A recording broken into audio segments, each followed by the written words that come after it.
Hi, I'm Lily Donovan, and this is my story or whatever. My family's been a bit of a mess since forever. Got a sister, Ellie, who's sort of like the crown jewel at home because of her bad heart. Our mom, yeah, she's fixated on Ellie. With Ellie being born sickly, she got extra eyes on her, extra care. Mom was always shadowing her, making sure she was breathing okay, eating right, or was warm enough. Almost like I'm part of the furniture. Anyway, Dad was different. He was my champ. When I needed something, he was my go-to. He'd listen, not just nod along, but actually listen. Ellie, though, she got all the attention without even trying, and the drama, tons of it. Take one morning at the breakfast table for example. I was on my second cup of coffee, flipping through some job listings. Dad was at the other end, eyeing the sports section like it had the meaning of life tucked in there. Then in breezes Ellie, all theatrics, like she's about to drop some Shakespearean tragedy on us. So, the doc says my heart's acting up again, Ellie says, all breathless and expecting a scene. Mom's up from her seat like someone lit a fire under her, asking, "What does that mean, hon? You feeling okay? You need anything?" Ellie, "Nah, I'm fine.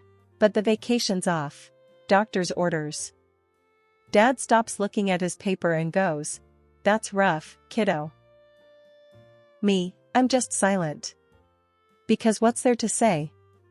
Every little thing about Ellie's sickness tosses our family into chaos.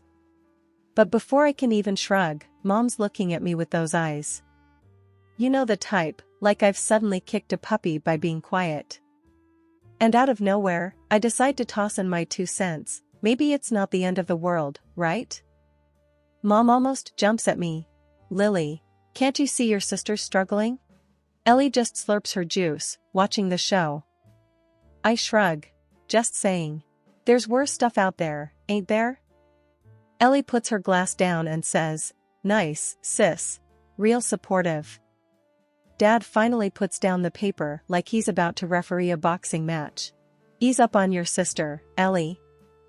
But Mom ain't having it, she can at least act like she cares. I push back from the table, this is the same old song and dance.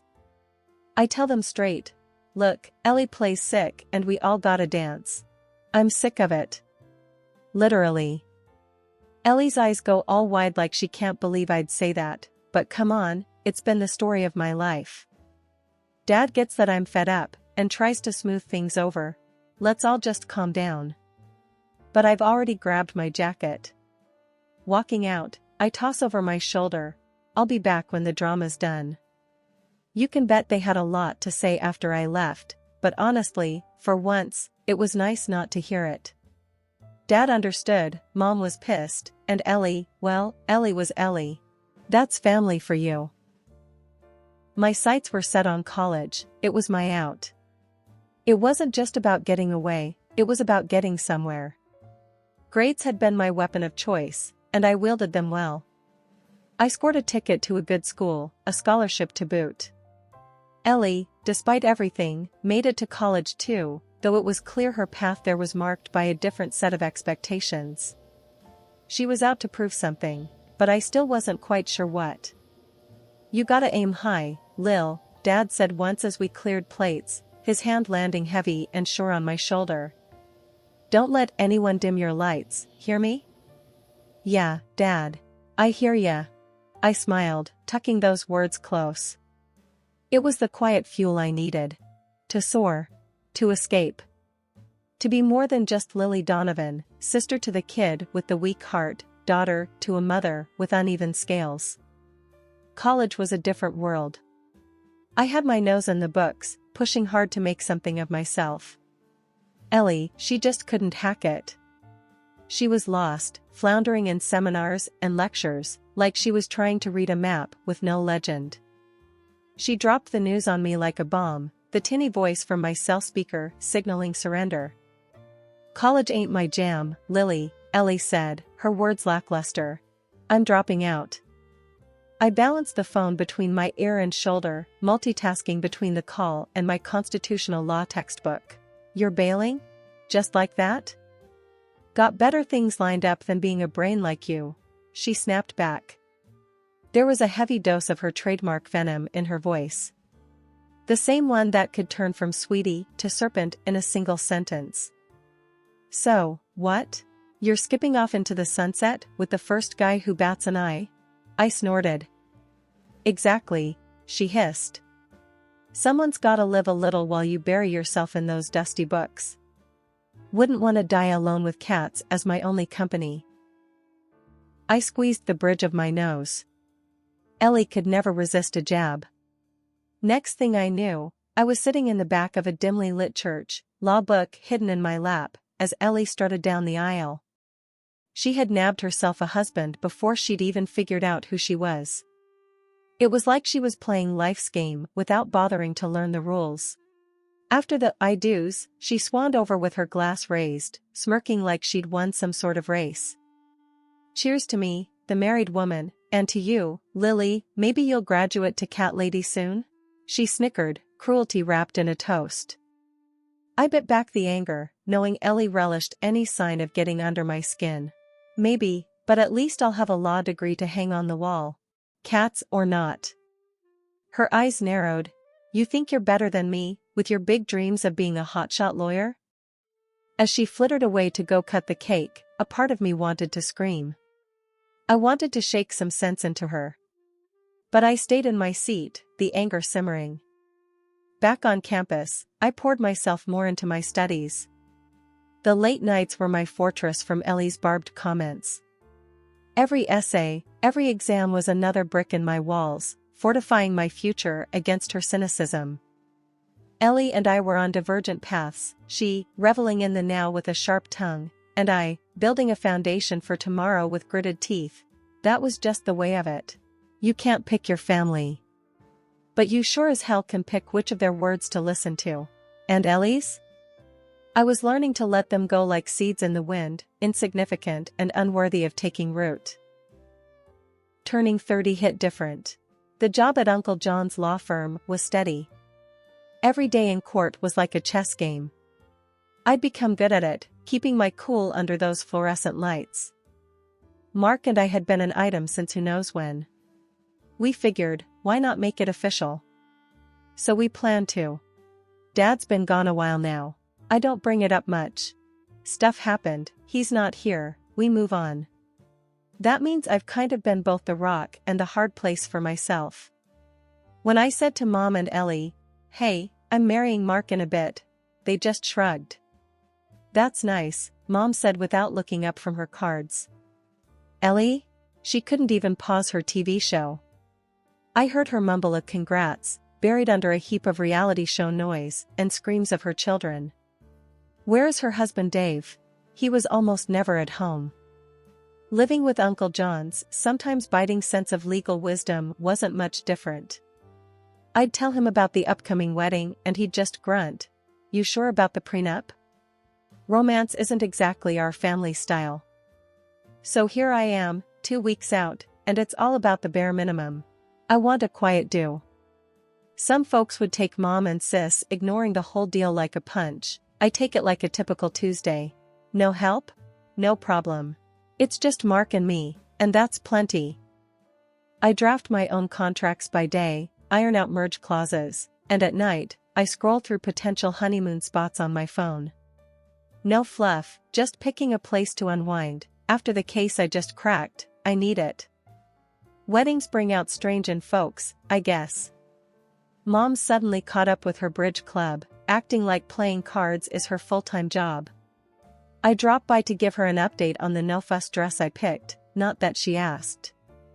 She barely glances up, don't stress. It'll be fine. Full house. I should have knocked. Cool, Mom, I say, but I'm talking to the wall, because she's dealing cards again. Ellie's the same. She calls, and it's one crisis after another. I can't find a dress, she complains over the phone. Ellie, just wear something from your closet.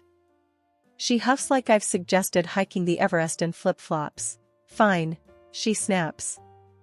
I go about my days, bits and pieces of the wedding falling together between deposition prep and client consultations. Mark's doing his share, but mostly he's just keeping me sane. Always a joke ready to diffuse my stress like a bomb squad pro. I handle the indifferences from Mom and Ellie the same way I manage everything else, with a little nod and a lot of getting on with it. It's like being in the eye of my own personal hurricane, watching all the whirlwinds, but not really feeling them. I've gotten good at it, too good maybe. In the end, it's simple.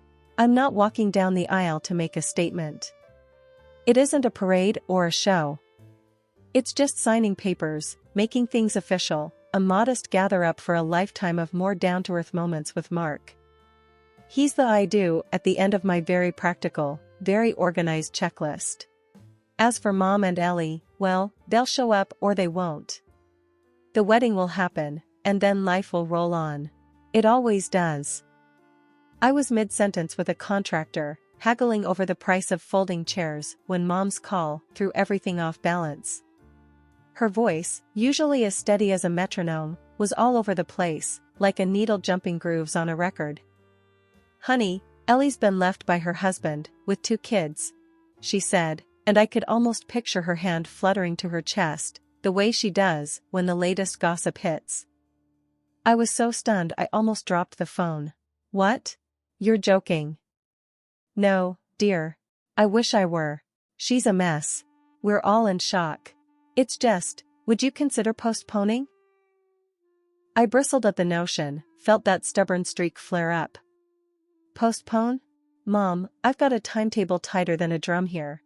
You know that." "But Ellie is going to have to deal with her own mess," I cut in, with an edge that said the discussion was closed. But Mom wasn't done. "She needs us, needs family. Maybe it's not a good time for a wedding?" I scoffed. "And when is it ever a good time, huh? Look, I'm sorry for Ellie, but life doesn't stop. Mine doesn't, at least." I turned to Mark, who had witnessed the tail end of the call, his eyebrows doing a high-wire act. "What now?" he asked, towing the line between concern and asking for the mess report. "Ellie's husband ditched her. Mom wants us to push back the wedding." His eyes widened slightly. "Wow. Are we?" I shook my head. "No way. We've bent over backward for this family enough." He nodded, his hand finding my shoulder, a silent signal of support. "All right. But you okay with that?" I took a deep breath, somewhere between frustration and determination. "Hell yes. It's our turn, Mark. We've done the waiting, the pleasing. Remember?" "I remember," he said, that low voice steady as ever. "It's just family is." I raised a hand. "Don't say complicated. It's overrated." Mark chuckled, a low rumble in his chest. "All right, tough cookie. You call the shots." A mix of guilt and relief swirled in me, but I pushed it down. I had enough on my plate without adding second helpings of pity for Ellie. Life ensued. I went back to ticking off checkboxes, ignoring the clawing feeling that comes with not being the good guy. Or in this case, the good sister. The day didn't start off great, and I could tell it was only destined to nosedive from there. Mark was trying to steer clear of any drama, but somehow, we wound up accepting the dinner invite at Mom's place. "Just a family get-together," she'd said. But I knew better. As soon as we walked in, the air was heavy, kinda like walking into a wall. Mom had this stern look plastered on her face, and Ellie, my sister, she was already a few glasses in, eyes red and puffy like she's been crying or something. I barely got my coat off before Ellie slurred out, "Lily, you gotta understand." Her voice wobbled like one of those wacky inflatable arm guys outside a car dealership. "I'm going through hell, and there you are parading your happiness around." She clutched at her heart out of habit. "But we all know that she is absolutely healthy now, her childhood illness has sunk into oblivion." Stiffening up, I shot back, "Ellie, it's not like that, and you know it. Stop playing the victim." Mark put a hand on my shoulder, urging me to ease up, but I was past fed up. Mom chimed in then, voice cold as ice. Lily, we're just asking for a little compassion. Is that too much? I could feel the temperature drop with her every word. Still, Mark and we were a united front. We've planned this for a year, Mark said, his firmness a surprise even to me. It's not just Lily's call, it's mine too, and we're not postponing. Mom gave us a hard look, her lips pressed into a thin line. Ungrateful, she hissed at me. After all we've done for you. I snorted, narrowed my eyes. Ungrateful? Really? For what, exactly? That's when Mom dropped the real bomb, her voice a mix of fury and something that sounded like a twisted form of caring. If you can't cancel your wedding, then at least skip your honeymoon. Stay and watch your nieces and nephews. Give your sister a break to travel, let her heal. Mark snorted, disbelief coloring his chuckle. Are you serious right now? We're supposed to give up our honeymoon for Ellie's getaway? Ellie stood up, swaying a little as she leaned across the table with a sneer. Yeah, 'cause why should you be happy if I'm not? I stood up too, my chair scraping loudly against the floor. Enough, Ellie. Life doesn't stop for you. I'm getting married, and I'm going on my honeymoon. End of discussion. Mom stared at us, eyes flinty. If you walk out that door, Lily, don't bother coming back. And if I stay, what? I get guilt-tripped and walked over my entire life? I snapped, already heading for the door. Mark was right behind me. Neither of us looked back, even as the door slammed shut with a sound that said more clearly than any words could, the line was drawn. It was us against them, and I was done playing by their crazy rules. I was knee-deep in Tool and Good Wishes when Uncle John's number lit up my phone. Ain't this the time when you're supposed to be getting pampered or something? Was his gruff opener when I answered. Yeah, well, you know how it goes, I replied, half laughing, despite the frustrations nipping at my heels. You got a minute? He asked. His voice had that no-nonsense edge to it that I remembered from when I was a kid. Sure, lay it on me, I said, stepping out onto the venue's balcony for some privacy. It's about your mom's latest request, Uncle John started, and I braced myself. Listen, kiddo, she tried to strong-arm me to cancel your vacation. No vacation, no honeymoon, says it's what family does, supports each other and all that jazz. I felt my hands clench around the phone. Is that right? I managed to say, trying to keep the ice out of my voice. Yeah, but don't worry, I told her where to shove it, Uncle John replied, and I could almost hear him spitting the words out. Uncle Jay, you didn't have to get involved, I said, the gratitude and stress mixing up inside me. I'll fight your corner any day. This is your time. You and Mark deserve to enjoy all of it, without any crap thrown your way. I just can't believe she's trying to ruin my wedding and break my honeymoon, I said, rubbing my temple. Stubborn as a mule, that sister of mine, he chuckled, but it was that kind of laugh that didn't reach the eyes. Anyway, I've got your back. You two just focus on tying the knot and then getting naughty on your own time, if you catch my drift. I laughed, a real laugh this time. Couldn't have said it better myself, Uncle. Course you couldn't. I'm the family wordsmith, he said, his voice proud as a peacock. Then he lowered it a notch. Remember, kiddo, you're doing nothing wrong. Go, get married, be happy. I promised I would and hung up, feeling a notch lighter, but with the weight of the whole situation still sitting on my chest like an unwelcome cat. The rehearsal dinner was buzzing when I got back. Mark caught my eye across the room and frowned when he saw my face. Everything okay? He mouthed. I nodded and made my way through a sea of relatives and friends, plastering on a smile like it was lipstick. Mark met me halfway, his hands finding mine, his eyes searching my face. You're worrying me, he said. It was Uncle John. Mom's trying to recruit him into her save the date but screw the honeymoon campaign. I sighed, feeling the whole thing splayed out again. He snorted. She's relentless. Like a dog with a bone, I agreed. But Uncle John's not biting. I swear, he's the only one actually standing up for us. Well, we've got each other. That's the main thing, Mark replied, and wrapped me in a hug that felt like armor against the world's crazy. The murmur of family and friends bubbled around us, all unsuspecting of the undercurrents they were swimming in. The table settings gleamed, glasses clinked, and laughter soared like fireflies in the evening light.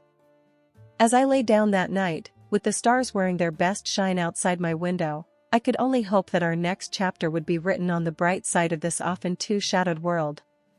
Mark's steady breathing in the dark was a promise and question all at once. It didn't matter what came next. His yes matched my yes, and that felt like the only answer we'd ever need. After what they tried to pull off, Mom and my sister said they wouldn't be caught dead at my wedding. They made sure everyone knew it too, telling anyone who'd listen that I was just a cold piece of work. They didn't stop there, though. They started spreading all sorts of nonsense around town about me, but you know what? It didn't matter one bit. The big day came, and it was nothing short of awesome. Our family and friends filled the place up. There were so many of them. Aunts, uncles, cousins, everyone was there, laughing and joking around. It was loud, and it was fun, and nobody brought up Mom and Sis. It was like we all agreed not to let them ruin the vibe. My bridesmaids were a whirlwind of activity. Girl, are those butterflies in your stomach? Or just the 2 bottles of champagne we guzzled? Lisa, always the joker, nudged me with her elbow as she adjusted my veil for the 100th time. Just excitement, I guess, I replied, my smile as wide as the horizon. Well, you look banging, Jen chimed in, her hands making tiny adjustments to my bouquet. Mark's gonna fall over when he sees you. The ceremony space was filled with the tunes of a string quartet digging into my favorite classics, nothing fancy, just raw music that filled the soul. Damn, can you believe you're about to get hitched? Lisa sighed, her tough tone softened a touch by the moment. Believe it? I planned it, down to the last petal. I laughed as I peeked through the crack of the door at the guests filtering in. The ceremony was a blur of words and emotions. When it came time to exchange vows, Mark's voice filled the room. I promise to keep it real, to be your partner in crime, to have your back, and make you laugh when life sucks. I took a deep breath, my hands shaking just a little. I promise to always be honest, to support your crazy schemes, to love you even when you leave your socks on the floor. The room erupted into laughter and cheers, the love tangible in the air, like the warmth of the spring sun coming through the windows. As husband and wife, you may now kiss the bride, the officiant announced, and Mark wasted no time. It was the kind of kiss that said we were in this for the long haul, for better, for worse, and hell, even for the mundane. Later, as the party wound down, Uncle John found me, his face a little shiny from the festivities. You did good, kid. And if anyone gives you trouble, you send them my way. I will, Uncle Jay, thanks for everything, I said, meaning every word. As the night drew to a close, and the last stragglers left, Mark and I stood hand in hand, taking in the moment. Ready to start this adventure? He asked, squeezing my hand. I've never been more ready for anything in my life, I replied, and we stepped out into the cool night air. We climbed into the car, cans clattering behind us, a playful, just married sign taped to the back. I looked over at Mark, his face illuminated by the streetlights as we drove away. This is it, he said, his hand finding mine. This is us, I said, feeling the truth of it settle in my bones. My new hubby and I took off to this cozy beach spot for our honeymoon. Just us, the sun, and the sea. It was like a week-long chill pill. And nope, I did not call Mom or Sis. Not once. And I didn't miss them either. Yeah, family's supposed to be your rock, right? But sometimes, you gotta build your own foundation. That's what I did, and it's solid. I don't need that kind of crazy in my life, and I'm not about to invite it back in.